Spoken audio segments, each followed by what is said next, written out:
Kaixo, ni Aitor naiz, eta hemen nago Lukas Platerorekin, bera FPen lanean dabilen aktivista transa da, gai hauetan nahiko aditua, eta hemen bere mesura daukagu. Bueno, Lucas, cuando quieras.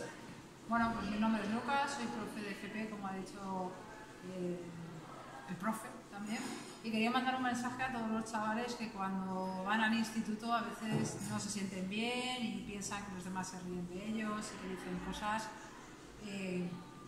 Daros ánimo y decir que es importante que sigáis yendo a clase, que encontréis amigos, que encontréis apoyos en vuestro entorno, que habléis con profes como él, que habléis con profes como yo, para que os apoyen y os ayuden en lo cotidiano, porque nos importáis, os queremos y que queremos que tengáis éxito en el instituto y lo paséis bien.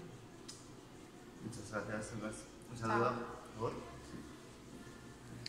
Vale.